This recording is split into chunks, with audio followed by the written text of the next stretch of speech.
गुस्से को पूरी तरह डाइवर्ट करने के चक्कर में है कि बिल्कुल सरकार की तरफ ये मुद्दा जाए ही ना। ये तो कहना टीचर्स की गलती है, स्टूडेंट्स की गलती है, या कुछ जो माफिया है जो पेपर लीकिंग में उनकी गलती है। सरकार तो एकदम स्वच्छ है, दूध से धुली हुई है। सरकार एक ने बड़ा अपना पूरा मजाक हुआ जोर है। दिया और इस मुद्दे ठीक को है। मीडिया ही हवा नहीं देना चाहती है। वो तो चाहती है कि कहना जैसे ही कोई चीज फेलियर हो, कोई भी सिस्टम में फेलियर आए, उस चीज को बोझ किसी दूसरे के कंधे पर डाल दिया जाए और मंत्री जी अपना कह के कहना हम कार्रवाई करेंगे, वो अपना साफ सुथरे कपड़े पहन के निकल जाए साफ साफ। नमस्कार, मैं हरिकेश कुमार सिंह और आप देख रहे हैं न्यूज नशा। इस समय जो चर्चा मैं बार बार ये कह रहा हूं कि विषयगत जो चर्चा चल रही है वो बेसिकली चल रही है कि पत्रकारों और शिक्षकों के बीच में रस्साकसी हो गई है। रस्साकसी का मूल मुद्दा ये था कि भाई नीट में परीक्षा में काफी धांधली की खबर आई और उसमें खासकर परीक्षा में पेपर लीक होने की खबर। और ऐसा नहीं था कि ये पहली बार आई थी। बात ये थी कि 2017 के बाद से जब से एनटीए ने इसको लिया था तब से ये तीसरी बार ऐसी चर्चा हुई है कि जिसमें परीक्षा लीक हुई, खासकर नीट की, मेडिकल की।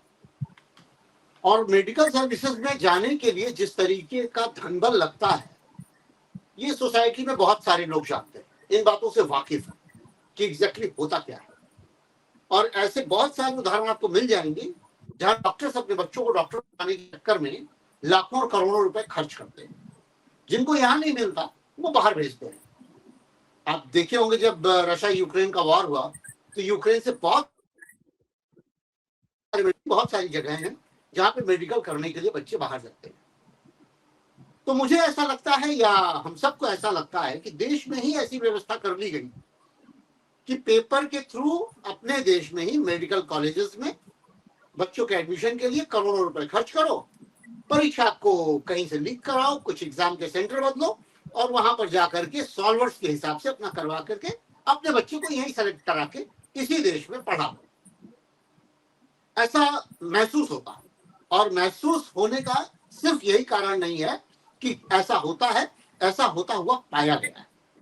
कई ऐसे बच्चे आपको मिल जाएंगे जिन्होंने मेडिकल टेस्ट में आप सोचे होंगे कि अरे इनके बच्चे को भी मेडिकल में एग्जाम में सफलता मिल गई। रिजल्ट भी कई बार ऐसा होता है।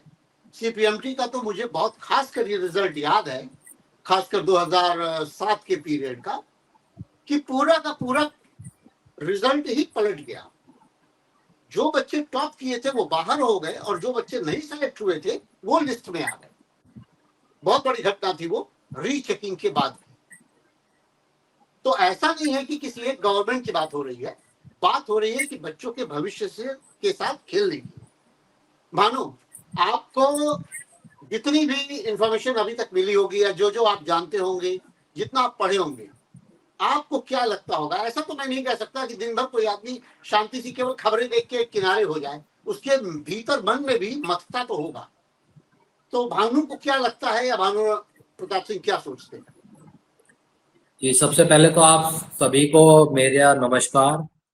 आपने जो सिंह साहब सबसे अच्छी बात ये कही कि जो आज के टाइम में भवंडर तैयार किया जा रहा है कि एनटीए एग्जाम्स क्लियर नहीं करवा पा रहा है या अच्छे से ऑर्गेनाइज नहीं कर पा रहा है, उसकी वजह से बच्चों का जो एक साल होता है और पिछले जो कई सालों की मेहनत होती है, क्योंकि मेडिकल की जो टर्म की तैयारी होती है उसके लिए बच्चा 8th या 9th क्लास से ही कोचिंग लेनी शुरू कर देता है।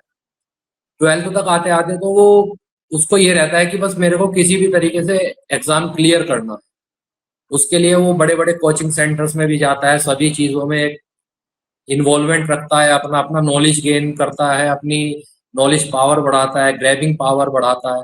और वो ये सब सिर्फ एक सपने की वजह से करता है। क्यों? क्योंकि उनको बचपन से हमारे भारत देश में डॉक्टर्स को जो है एक भगवान की संज्ञा दी गई कि डॉक्टर्स जो है एक भगवान का रूप है जो आदमियों की जानें बचाते हैं। तो सबसे पहले तो हमारा जो ये नीट का एग्जाम अभी पोस्टपोन्ड हुआ है लीकिंग की वजह से, इसकी वजह से जो है जो युवा आने वाले समय में चाहता है कि हम डॉक्टर बन के समाज की सेवा करें और जो चाहते हैं कि हम लोगों की सेहत को अच्छा रखें, उन्हें एक बहुत बड़ा धक्का लगता है और उनके एक सपनों और इरादों पर एक पानी फेरने वाली बात है। और जैसे आपने कहा कि क्या ना सिर्फ लोग न्यूज़ देख के ही अपना पूरे दिन नहीं निकाल सकते, मन में उनके भी ख्याल वही आते हैं। जब वो ऑफिस में होते हैं या अपने आसपास के जो माहौल के लोग होते हैं उनके आसपास होते हैं, तब वो इन चीजों से ऊपर उठकर एक भारत देश को अच्छी दिशा में ले जाने वाली बातें करते हैं। लेकिन जैसे जैसे शाम होती चली जाती है, वैसे वैसे उनका जो एक माइंडसेट होता है वो बिल्कुल डिफरेंट हो चुका होता है। उनको 24 घंटे न्यूज में यही सब दिखाया जाता है, हिंदू मुस्लिम हो रहा है, वहां पे उसकी हत्या, यहाँ पे ये इसकी। तो उनका माइंड फिर से उस तरफ डाइवर्ट कर दिया जाता है। और मीडिया चैनल जो है वो कोई एक मीडिया चैनल तो दिखाता रहता है विदेशों की खबरें, कोई कहीं की दिखाएगा, कोई किसी प्रदेश की दिखाएगा। आज के समय में जो 2014 से पहले होता था कि सारे के सारे न्यूज चैनल्स एक ही डिबेट कर रहे होते थे एक ही मुद्दे को लेकर, अब वो चीज एक बाइफरकेशन में आ चुकी है कि सब इतर बितर कर रहे हैं, जैसे वो कहते हैं ना कि इतर बितर कर देना, अब उस डेविएट तरफ करना, ले जाया जा रहा है। भटका देना, व्यूअर्स जी को भटका देना। मैं ये बिल्कुल। कहना चाह रहा हूँ कि जैसे नीट की परीक्षा जब लीक हुई और जब ये विवाद बड़ा हुआ, अचानक इस समय आप देख रहे हैं कि कुछ बड़े चैनलों के पत्रकार, जिनके चेहरे बहुत मानिंद हैं, जिनको माना जाता है कि बहुत बड़े पत्रकार हो गए हैं, वो उन्होंने एक नया बखेड़ा खड़ा किया शिक्षकों को लेकर के और डेविएट कर दिया कि परीक्षा लीक में जैसे सरकार की कोई समस्या ही नहीं है, सारी समस्या कोचिंगों की और कोचिंग सेंटरों की है। आपको भी ऐसा लगता है क्या? जी हाँ, बिल्कुल लगता है, क्योंकि मैंने भी कुछ वीडियोस देखे हैं जिसमें कुछ जो जाने माने सो कॉल्ड बड़े पत्रकार हैं और जो अच्छे पत्रकार माने जा रहे हैं आज के समय में एक बड़े वर्ग के द्वारा, वो टीचर्स को ही इस चीज के लिए ब्लेम दे रहे हैं कि उन्होंने बच्चों के मन में ज्यादा इस चीज को लेके उग्र प्रदर्शन या उग्रता भरी है इस चीज के प्रति, सरकार के प्रति, एनटीए के प्रति, या वो इस चीज को अपनी एक अच्छी दिशा नहीं दिखा पा रहे हैं। ये जो एक बोझ है ये टीचर्स के ऊपर ही डाला जा रहा है। वो अपनी जिम्मेदारी जो सरकार की है, अब अगर आप देखें आम जनमानस के परिवार में अगर बच्चा फेल होता है, बच्चे की कोई गलती होती है, तो सबसे पहले उसके माता पिता को अप, आरोपित किया जाता है कि क्या ना इन्होंने इसको अच्छी शिक्षा नहीं दी है, इसको अच्छे संस्कार नहीं दिए। हमारे आम जनमानस जो करोड़ों लोग का परिवार है, उसका परिवार का जो मुखिया होता है वो होती है सत्ता। सत्ता लोगों ने चुन के उन्हें इसलिए ही दी है ताकि वो जो भी कार्य कर रहे हैं, जिस जो आम जनमानस से जुड़ा हुआ है, उसको एक सही तरीके में और सही दिशा के साथ उसको पूर्ण करें। लेकिन उस दिशा में उनको आरोपित, जैसे आम जनमानस में लोग अपने माता पिता को कह देते हैं या लोग दूसरों के माता पिता को कह देते हैं कि भाई तुमने अच्छे संस्कार नहीं दिए, आज के समय में मीडिया के जो बड़े पत्रकार हैं वो सरकार की तरफ से उस गुस्से को पूरी तरह डाइवर्ट करने के चक्कर में है कि बिल्कुल सरकार की तरफ ये मुद्दा जाए ही ना।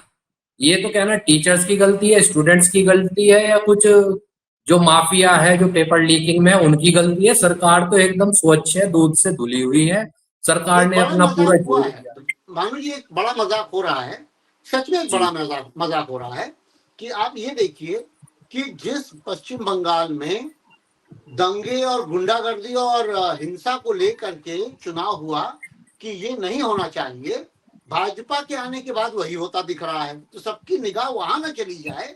मुझे ऐसा लगता है कि चाहे वो हरियाणा कश्यप विवाद मिस्टर खान हो, सर जो खान सर हैं, या अभिनय मैच के थ्रू अदर पत्रकार के साथ जो विवाद चल रहा है, उसमें जी तमाम पत्रकार कूद गए और तमाम शिक्षक भी कूद गए।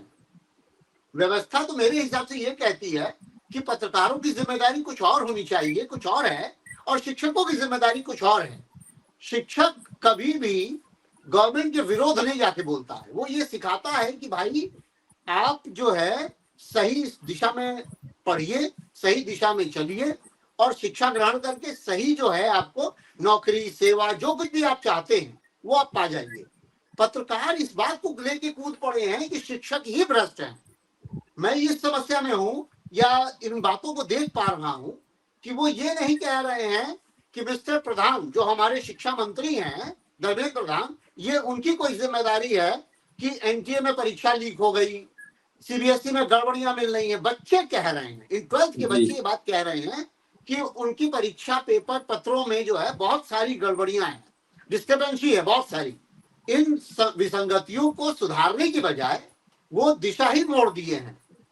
आपको लगता है ना भानु ऐसा हो रहा है? जी जी बिल्कुल सिंह सर, आपने जैसे कहा है ये बिल्कुल आपने एकदम सही बात कही है। आज के समय में हो ही यही रहा है। अब आपने एक बात कही कि शिक्षक का एक दायित्व होता है एक सही दिशा दिखाना बच्चों को कि आप तैयारी कीजिए, मेहनत कीजिए, इस तरीके से कीजिए। वो कभी गवर्नमेंट के अगेंस्ट या अपोज में नहीं जाते हैं। लेकिन जिस हिसाब से आज के समय में टीचर्स को ही टारगेट किया जा रहा है या सही बात करने वाले को टारगेट किया जा रहा है, उससे तो ये आभास होने लगता है कि सरकार ही पूरी गलत दिशा में जा रही है। अगर सरकार के सामने या सरकार के समर्थकों के सामने अगर कोई सही बात करता है या सही दिशा रखने की कोशिश करता है कि भाई ये रास्ता गलत है, आपको इस रास्ते से जाके आपकी मंजिल मिलेगी, तो सरकार को खुद ही आभास होने लगता है और कुछ लोगों को आभास होने लगता है कि सरकार का विरोध हो रहा है, या तो सरकार खुद ही पूरी गलत दिशा में जा रही है, वो चाह ही नहीं रही है कि मेरे को कोई सही दिशा दिखाए।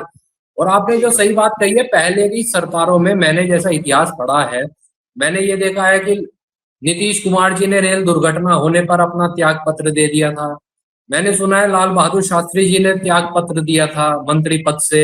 और भी बहुत अच्छे अच्छे बड़े बड़े मंत्री जो हुए हैं भारतीय इतिहास की राजनीति में, इन्होंने अपने नैतिकता के बल पर, अपनी नैतिकता को समझते हुए, अपनी पद से अपनी जिम्मेदारी का निर्वहन पूरी तरह ना हो जान पाने के कारण अपने पद से इस्तीफा दिया है। लेकिन अगर आप देखें 2014 के बाद से किसी भी मंत्री का किसी भी फेलियर उसकी मिनिस्ट्री के रिगार्डिंग आज तक आप पद से उनकी रवानगी तो छोड़िए, उस मुद्दे को उठते हुए ही नहीं देखेंगे। और इस मुद्दे को मीडिया ही हवा नहीं देना चाहती है। वो तो चाहती है कि कहना जैसे ही कोई चीज फेलियर हो, कोई भी सिस्टम में फेलियर आए, उस चीज को बोझ किसी दूसरे के कंधे पर डाल दिया जाए और मंत्री जी अपना कह के कहना हम कार्रवाई करेंगे, वो अपना साफ सुथरे कपड़े पहन के निकल जाए साफ साफ। पूरे जर्नलिस्टिक अप्रोच में भानु ना यही बात आ रही है। जी 3-4 ऐसे शिक्षकों का नाम आ गया है कि उनको दिया गया था फिजिक्स का पेपर संभालने के लिए, उनको दिया था केमिस्ट्री का पेपर संभालने के लिए, और उन्होंने लीक कर दिया, उन्होंने कोचिंगों को पेपर बेच दिए। जबकि ये बात कहीं नहीं आ रही है कि ये कमजोरी धर्मेंद्र प्रधान की है या एनटीए की है। सोचो, आपकी संस्था की जिम्मेदारी नहीं बता रहे हो, आप वो 3 लोगों की जिम्मेदारी बता रहे हो। सही बात है आपकी। आप खुद ही सोचिए सर, इसमें अगर देखा जाए तो जो मीडिया या जो लोग इस चीज को बढ़ा रहे हैं कि टीचर्स की गलती है, वो एक तरीके से सरकार को बिल्कुल नाकाबिल घोषित कर रहे हैं। अब अगर सरकार अपने ही बच्चों के, अपने ही देश के युवाओं से जुड़े पेपर सही तरीके से, सही एक मार्ग निष्पक्षता के साथ नहीं ऑर्गेनाइज कर पाएगी, तो आखिर हम किस तरह से आने वाले कुछ समय में दुनिया की सबसे बड़ी ताकतों से लड़ पाएंगे? हमें तो ऐसा लगने लगेगा कि फिर हमारा जो सबसे बड़ा दुश्मन हो जाएगा वो पाकिस्तान ही रह जाएगा बस। कहना जी वो हमसे थोड़ा नीचे है तो हम उससे ऊपर है तो इसलिए हम अच्छे हैं। बाकी चाइना तो जी बहुत आगे निकल चुका है, अमेरिका हमारे बस की बात नहीं है, रूस से हम जो भी होगा देखेंगे। सबसे बड़ी समस्या भानु यही आ रही है ना कि भाई मन की बात में मिस्टर नरेंद्र मोदी जी पन्ना पीने की बात कर रहे हैं, ठंडा पानी पीने की बात कर रहे हैं, ये भी बात कर रहे हैं कि भाई युवा हमारे देश की सबसे बड़ी ताकत है, लेकिन युवाओं के प्रति जिम्मेदारी नहीं दिखा रहे हैं। और इस बात को कोई भी मीडिया जगत का बड़ा पत्रकार, माननीय पत्रकार, जितने बड़े बड़े चेहरे हैं जो इनके जरा जरा सी बातों पे अहंकार छलक उठता है, उनको कोई समस्या नहीं है। ये एक बहुत बड़ी चुनौती है। उनको तो समस्या है ही नहीं, वो तो उनके हिसाब से तो इस वक्त हमारे देश में राम राज्य आ चुका है। ये तो जो करोड़ों युवा, करोड़ों जो आम जनमानस है जो परेशान है, वो ही मुझे लगता है कि ना रावण के दौर से वापस आ गए हैं, जिन्हें राम जी से दिक्कत है। वरना इस देश में राम राज्य आ चुका है उनके हिसाब से। इस वक्त हम बिल्कुल अश्वमेध यज्ञ शुरू करने वाले हैं, सारी दिशाओं में घोड़े खोल दिए जाएंगे, अमेरिका भी हमारे सामने झुकेगा, चीन भी हमारे सामने झुकेगा। उनके हिसाब से कोई दिक्कत है ही नहीं, सो कॉल्ड बड़े पत्रकारों के हिसाब से वो जनता के मुद्दों को उठाना चाहते ही नहीं है। कुछ पुरानी क्लिपिंग सुन रहा था, अंजना कश्यप भी कह रही थी कि क्या प्रधानमंत्री मोदी और क्या ट्रम्प के बीच में केमिस्ट्री है, और उसके बाद जब 50% टैरिफ लग गया तो उसको डिफेंड कर रही थी कि देखिए झुके नहीं, इसीलिए राष्ट्रपति ट्रम्प ने जो है 50% टैरिफ लगा दिया। कहने का मतलब ये कि चित्त भी मेरी, पट भी मेरी, ये चल रहा है। बस यही तो है सर। इनको एक खास किस्म की आज के समय में ऐसा लगता है रात भर बैठा के ट्रेनिंग दी जा रही है। क्या ना, चित भी अपनी रखो, पट भी अपनी रखो, बाकी तो जनता आप खुद उलझी फिरती रहेगी पूरे देश भर में। ना उनके कोई मुद्दे उठेंगे, ना उनके मुद्दे पर एकत्रित हो पाएंगे खुद आम जनता ही। आम जनता को जाति, पंथ, मजहब, इन चीजों के फेर में बांट दिया गया है पूर्ण रूप से। इस दिशा में ही सिर्फ काम चल रहा है कि जनता किसी भी एक मुद्दे पर एक साथ आगे बढ़ ही ना सके अपना मशाल, और अपना और इन्हीं उद्देश्य इन्हीं लेकर। बातों पर भानु, इन्हीं बातों पर कुछ शिक्षकों ने सवाल खड़े कर दिए कि आप कहना क्या चाह रहे हैं भाई। आप लोग जी इस समय पत्रकार हैं, मीडिया में आप लोग का चेहरा है, एक बहुत बड़ा प्लेटफॉर्म आप लोग को मिला हुआ है, वहां से कम देश को समस्याएं तो बताइए, कम से कम जो सवाल खड़े हो रहे हैं उनके उत्तर तो तलाशिए। तो इस पर चिढ़ करके वो शिक्षकों के पीछे पड़ गए। मतलब ये जी कितनी बड़ी बिल्कुल, विडंबना है। आपने बिल्कुल सही कहा सिंह साहब। मतलब मीडिया जो है वो देश के आम जनमानस का आईना होना चाहिए, जिसको सरकार देख के ये समझ सके कि माहौल क्या है, किस दिशा में हमारे देश की जनता क्या चाह रही है, क्या हम सही कदम उठा सकते हैं अगर हमसे कुछ गलती हो रही है। क्योंकि नेहरू जी ने भी एक बार अपने वक्तव्य में कहा था कि असली देशभक्त जो है वो सरकार के विरोधी लोग ही है और पत्रकार ही है, जो सरकार को उसकी गलती दिखा सकते हैं। क्योंकि सत्ता में बैठे और ताकतवर आदमी को कभी अपनी गलती दिखाई नहीं देती है। नहीं दे। जिसके हाथ में ताकत होगी उसको अपनी गलती कभी नहीं दिखेगी। उसको गलती दिखाई जाएगी, वो चाहे उसका विरोध करके, चाहे उसके सामने उसका आईना रख के कि भाई तुम यहाँ गलत हो। और ये चीज आज के समय में मीडिया को और जो बड़े पत्रकार जो बन बैठे हैं सरकार की भक्ति करके, वो उनको दिखाने का काम करना होगा। और अगर वो नहीं दिखा रहे हैं तो इस चीज के लिए युवाओं को और देश की जनता को खुद आवाज उठा के नहीं, और इन बड़े जो मीडिया। भी विरोध करता है ना, या तो वो जी गद्दार हो जाता है, वो पाकिस्तानी हो जी जाता है, वो खालिस्तानी हो जाता है। समझ रहे हैं? बिल्कुल। किसान विरोध कर दे, जिसको अन्नदाता कहा जाता है, उसको भी ये गद्दार और पाकिस्तानी और खालिस्तानी घोषित कर चुके हैं। सिंह साहब, आज के समय में हमारे देश में देशभक्त और हिंदुस्तानी सिर्फ वो है जो मिस कॉल से बने हुए एक पार्टी के कार्यकर्ता है। बाकी सब पाकिस्तानी है, सब टुकड़े टुकड़े गैंग के लोग हैं, सब देश विरोधी हैं, सब राष्ट्र विरोधी हैं। कोई भारत को आगे देश बढ़ता हुआ नहीं देखना चाहता है। बस वो जिन्होंने मिस कॉल मार मार के 20 करोड़ से बड़ी एक पार्टी बना दी, कहना जी हमारे 20 करोड़ से बड़े कार्यकर्ता है, उनके जो मिस कॉल कार्यकर्ता है बस वही आज के समय में भारतीय हैं। बाकी 120 करोड़ लोग तो विदेशी हैं सब। हमारे नहीं, देश में भारतीय तो 20 करोड़ ही रह गए अब बस। दो 2014 का 22 में मुझको एडवर्टीजमेंट मिल गया, भारतीय जनता पार्टी का वो प्रचार मिल गया, जिसमें ये बात कही जा रही थी कि बहुत हुई तेल की मार, अब की बार मोदी सरकार, बहुत हुई गैस की मार, अब की बार मोदी सरकार, महंगाई जी की मार, बेरोजगारी, सबकी बात हुई थी।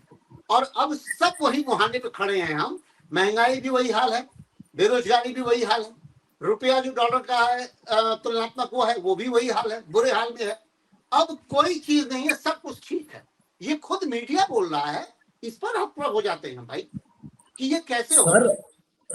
आप खुद ये देखिए, जिस चीज के लिए जिन आलू प्याज गैस पर कभी भारत बंद होते थे 2012 से 2014 के बीच में 4 बार भारत बंद बुलाया गया एक पार्टी के द्वारा, वो अब 2014 के बाद से इन्हीं अगर सिर्फ 4 मुद्दों को, आलू प्याज टमाटर और गैस, जो रोजमर्रा की चीज है, अगर इन पर ही भारत बंद करने की भी बात बोल दे तो उसको नजरबंद कर दिया जाता है। अब तो सरकार जुबान ही बंद करने पर है आम जनता के कि कहना इन 4 शब्दों को आप अपनी डिक्शनरी से निकाल दो। महंगाई पर कोई बात ना हो, बेरोजगारी पर पकोड़े तलने वाले और दूसरे ज्ञान दे दिए जाए, और नीट और जो भी कॉम्पिटिटिव एग्जाम्स है उनको ये अच्छे से ऑर्गेनाइज नहीं कर पा रहे हैं, जो इनका मेन मोटो होना चाहिए। क्योंकि उसमें करोड़ों युवा सम्मिलित होता है, अपना पैसा खर्च करता है, अपनी ऊर्जा खर्च करता है, अपने सालों साल खर्च करता है एक तो उस। खतरनाक पूर्ण मैं देख रहा हूं भानु कि क्या जी होता है कि जैसे संजय सिंह आम आदमी पार्टी के जो सांसद है वो गए इलाहाबाद, और वो बैठे हुए थे, वो भी कॉन्फ्रेंस हॉल में बच्चों को लेकर के। वीडियो वायरल हुआ है, उसमें एडीएम, एसडीएम और डिप्टी एसपी, कुछ रैंक के 2-3 अधिकारी, पुलिस के लोग, वो पहुंच गए कि ये मीटिंग आप नहीं कर सकते। संजय सिंह ने बड़ा करारा जवाब दिया कि एक तो ये पब्लिक प्लेस नहीं है जहां आप आ गए कि मैं लॉ एंड ऑर्डर बिगाड़ रहा हूं। ये जी यूनिवर्सिटी के भीतर का हॉल है और उसमें हम बच्चों से नीट की परीक्षा में हुई समस्या के ऊपर बातचीत कर रहे हैं।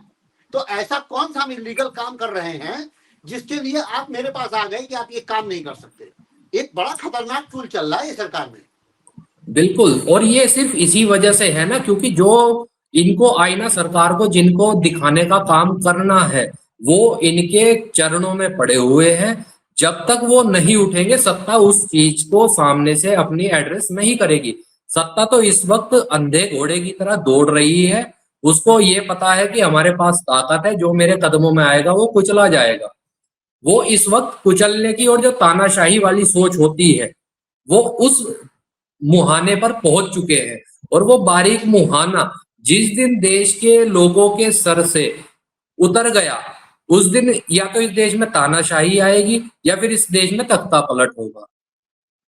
सही कह रहे हैं, लेकिन वही वही तो बात है ना कि जी कई बार ये बात भी कही जा रही है कि कहीं हम नेपाल की तरफ न बढ़ जाएं, कहीं हम श्रीलंका, इसको बचाने के लिए कहीं हम श्रीलंका ना हो जाएं, कहीं हम बांग्लादेश ना हो जाएं, इसको बचाने के लिए कि हमारे देश में इस तरह के युवाओं का उन्माद न होने पाए, इसलिए बीच बीच में जितने भी पत्रकार हैं वो लगते हैं ये गैस निकालने कि नहीं सब ठीक चल रहा है, सब बढ़िया चल रहा है, गलती लोग जिन्होंने गलती की उन्हें पकड़ लिया गया है, और जो लोग गलत कह रहे हैं वो आतंकवाद, मतलब सच में हतप्रभ कर दिया है मीडिया ने, और खासकर मेन स्ट्रीम मीडिया ने, कि एक भी पत्रकार ये सवाल नहीं खड़ा करता है कि जो दोषी हैं, खासकर मंत्री, जो उसकी रिजिग्नेशन की बात हुई, रिजिग्नेशन पे मैंने ये एक तोड़ निकाला है कि भारतीय जनता पार्टी ऐसा क्यों नहीं करती, या एनडीए गवर्नमेंट में रिजिग्नेशन क्यों नहीं होते।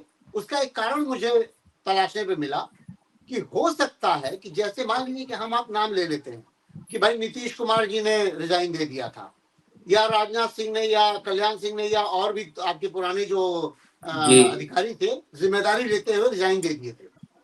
तो कहीं ऐसा ना हो कि मोदी गवर्नमेंट में ये कहीं भी कहीं लिखा नजर आए कि शिक्षा मंत्री ने क्यों रिजाइन दिया था, या रेल मंत्री ने क्यों रिजाइन दिया था, अश्विनी वैष्णव ने क्यों रिजाइन दिया था, ये लिखा हुआ ना मिले, इसलिए रिजाइन दो ही मत। आज से 50 साल 60 साल बाद आप कितना भी तलाशेंगे ये लाइन नहीं मिलेगी ना कि प्रधान ने जो है इसने रिजाइन दिया था कि नीट की परीक्षा लीक हो गई थी, अश्विनी वैष्णव ने इसने रिजाइन दिया था कि उड़ीसा और बालासोर में जो है ट्रेन एक्सीडेंट हो गया था। तो ये लाइन ही नहीं मिलेगी, तो 50 साल बाद हम नीट एंड क्लीन है। ये यही इसी मोटो पर ये चल रहे हैं सर। आने वाले टाइम की सोच कर क्या ना, हमारा जो आने वाले भविष्य के या नस्ल के सामने जो एक तस्वीर जाएगी वो ऐसे जाएगी कि इनसे महान राज कभी देश में हुआ ही नहीं है। ये बिल्कुल राम राज का समय था, वरना 2014 के बाद से इतने बड़े बड़ी घटनाएं हुई है, चाहे वो रेल डिपार्टमेंट में हो, चाहे होम मिनिस्ट्री में हो, चाहे रक्षा मंत्रालय से जुड़ा हुआ मुद्दा रहा हो, पुलवामा, पहलगाम, पूरी उरी अटैक। ये तो मतलब घर में घुस के होने वाले हमले थे, वो भी सैन्य ठिकानों पर हमले, जो कि आज से पहले कभी हुए ही नहीं थे। और अब जाके सबसे सबसे बड़ी बात हमें यही है कि जितने हमले इनके सिस्टम में और इनके समय में हुए, एक हमला ये बार बार बॉम्बे वाला गिनाते हैं कि मुंबई हमला जो है मनमोहन सिंह के समय में हुआ था। जब इनसे बात करिए तो वो वहीं पहुंच जाते हैं। अपने सारे हमले, चाहे वो कांधार हो, चाहे वो संसद भवन पे हमला हो, चाहे वो मतलब इस तरह के कई हमले, एक दो हमले तो हुए नहीं भाई। कांधार पे भी बीजेपी शासन था, आपके जब संसद पे हमला हुआ संसद पे तब भी बीजेपी शासन था, जब उरी हुआ, पुलवामा हुआ, पहलगाम हुआ, बैसरण हुआ, सब में भारतीय जनता पार्टी है। और जैसे ये सवाल खड़ा करिए तुरंत ये पीछे चले जाएंगे कि मुंबई वाले हमले पर तो बम ब्लास्ट होते थे, बहुत सारे बम ब्लास्ट होते थे। भाई आपके समय में तो वही हुए। बिल्कुल, असल में यही है ना सर। अभी क्या है कि ये जो भारत का 75 साल का इतिहास है, इसमें 56 साल तक दूसरी पार्टी का शासन रहा है, और इन्होंने पिछले 25 साल के जो दौर है उनके बीच में इनका 20 साल का शासन है, 17 साल का, सॉरी 12 और 5। तो अगर देखा जाए ना, इनके पास पीछे की चीजें उठाकर सामने रखने के लिए बहुत चीजें हैं। ये उसी ढर्रे पर है कि जैसे ही किसी भी चीज से जुड़ी हुई घटना होती है, ये तुरंत उसी से जुड़ी हुई घटना पुराने समय में जो हुई है उसको एज ए डिफेंड सामने रख देते हैं कि भाई उस समय ऐसे हुआ था। अगर उस समय ऐसे हुआ था तो उस समय उसका विरोध भी हुआ था। जब पेट्रोल मिनिस्ट्री कभी नेहरू जी के समय में पेट्रोलियम का रेट बढ़ा था, या शायद जहां तक मेरे याद है इंदिरा जी के समय में, तो अटल बिहारी जी बैल गाड़ी लेकर संसद में पहुंचे थे उसके विरोध में। क्या आज के समय में 102 रुपए जो लीटर पेट्रोल डीजल पहुंच चुका है, उसके अगर संसद के सामने लेके जाए कोई, तो ये उसको राष्ट्र विरोधी ही घोषित कर देंगे, ये भी नहीं कहेंगे कि हमारे देश का आदमी है, विरोध कर रहा है हमारा। भाई एबीपी की बड़ी पत्रकार ये कहती हुई पाई गई हैं, जबकि उनसे मेरा बहुत पर्सनल संबंध भी रहा है, जी। लेकिन तब भी वो कह रही हैं कि भाई 7 रुपए बढ़ा तो कुछ बढ़ा नहीं है, ऊपर से देखा जाए तो कोई सब नॉर्मल है, सब चंगा सी है। मतलब बस ये 210 रुपया का नुकसान उनको दिख ही नहीं रहा है कि क्या इम्पैक्ट डालता है। सर, अगर देखा जाए 7 रुपए आज के समय में उतने मायने नहीं रखते जितने 2014 से पहले 30 पैसे मायने रखते थे।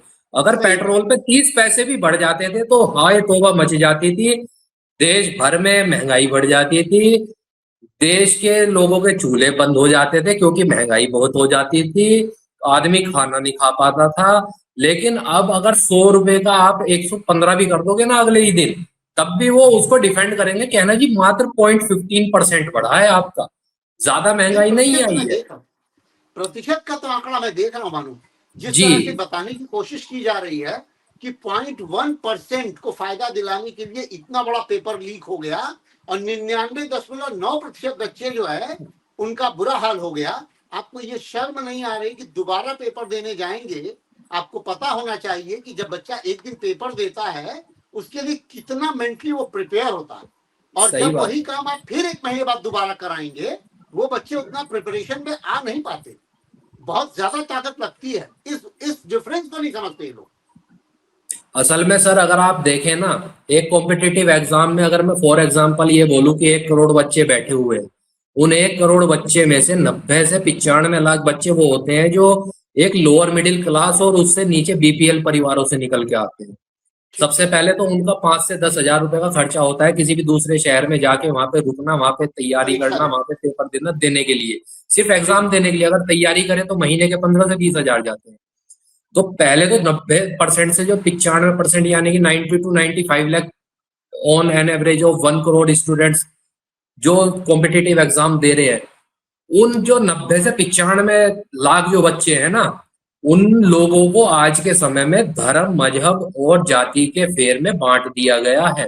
वरना अगर ठीक। 90 लाख अगर जितने बच्चे ये है ना, अगर ये एक साथ उठ के आवाज भी उठा दे, तो ना तो किसी टीचर की जरूरत पड़ेगी, ना किसी ये जो सो कॉल्ड बड़ी मीडिया के जो चेहरे हैं ना जो कहते हैं कि हम आपका जी आईना है, जी हम आपका सच्चा, ना उनकी जरूरत पड़ेगी। सरकार को जी। प्रधान जी को या कोई भी XYZ मिनिस्टर हो उनको हटाना भी पड़ेगा, जिम्मेदारी लेनी भी पड़ेगी, गलती कबूल करनी भी पड़ेगी। लेकिन ये ठीक। जो 90 से 95 लाख का जो एवरेज है, जो एक मुश्त होकर आवाज ना उठा ले, इसी चीज को तोड़ के रखने के लिए आज देश में कहीं पर बुलडोजर एक्शन को एकदम हवा दी जाती है, कहीं बाबा लोग एकदम से रंग में आ जाते हैं। मतलब एक पूरा और एटमोस्फेयर ऐसा सर्किल ऐसा बना दिया गया है सिस्टम कि उन बच्चों को या उन आवाज को इकट्ठा होकर आगे बढ़ने ही मत दो। उनको विधानसभा और संसद का जो रास्ता है वो बिल्कुल भूल जाने दो कि कहां पर है, कहां पर हम जाकर अपना विरोध प्रदर्शन कर सकते हैं। हमारे देश में जेपी नारायण जी के समय में दिल्ली में 50 से 60 लाख लोग इकट्ठे हो गए थे, किस लिए? कि सत्ता के विरोध में, महंगाई के विरोध में।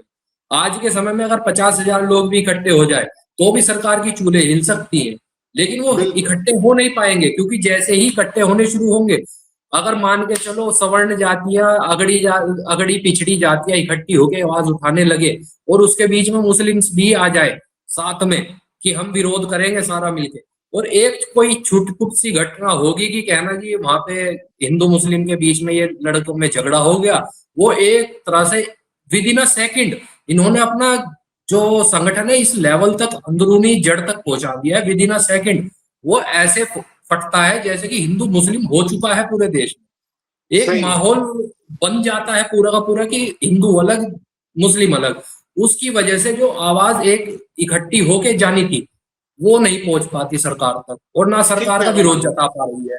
ठीक कह रहे हैं। देश में जो मूल समस्या है, महंगाई है, बेरोजगारी है, शिक्षा की व्यवस्था की समस्या है, स्वास्थ्य की समस्या है, पेपर लीक की समस्या है, चाहे वो एनटीए की जिम्मेदारी हो, चाहे वो सीबीएसई की जिम्मेदारी हो, चाहे वो हमारे शिक्षा मंत्री की जिम्मेदारी हो, इवन प्रधानमंत्री की जिम्मेदारी हो, इन सब से विमुख होकर के मीडिया केवल एक दिशा पकड़ लेती है कि किसी भी तरीके से गवर्नमेंट को सुरक्षित करो और उसको बचाओ, यानी मूल समस्या से ध्यान भटका करके वो हिंदू मुस्लिम विवाद और हत्या, मर्डर, खोड़ा क्या मर्डर, यहाँ का मर्डर, वहां का मर्डर, ये सब दिखाने लगता है। हमारे मुख्यमंत्री तक ये सब भाषा बोलते हुए नजर आते हैं। बड़ा मतलब हीनियस हो रखा है। वास्तव में लोगों को जहां देखना चाहिए। बड़ी अच्छी रही बातचीत आपसे भानु जी और फिर से ऐसे ही किसी मुद्दे पर हम लोग बातचीत करेंगे। और मुझे ऐसा जी लगता है कि जरूर। सच में मीडिया अपना चेहरा बदल करके किस दिशा में चला गया है, जो उसकी जिम्मेदारी है, उससे कितना बुरी तरह से विमुख हो गया है। धन्यवाद, बहुत बहुत धन्यवाद आपके इस चर्चा में शामिल होने के लिए। जी बहुत ऐसी बहुत चर्चा के धन्यवाद। लिए आप देखते रहिए न्यूज नशा। नमस्कार। नमस्कार। और आप हमसे जुड़े रहने के लिए सब्सक्राइब करें YouTube पर, फॉलो करें Twitter पर और लाइक करें Facebook पर। और ज्यादा जानकारी के लिए आपको टाइप करना होगा सिर्फ न्यूज नशा।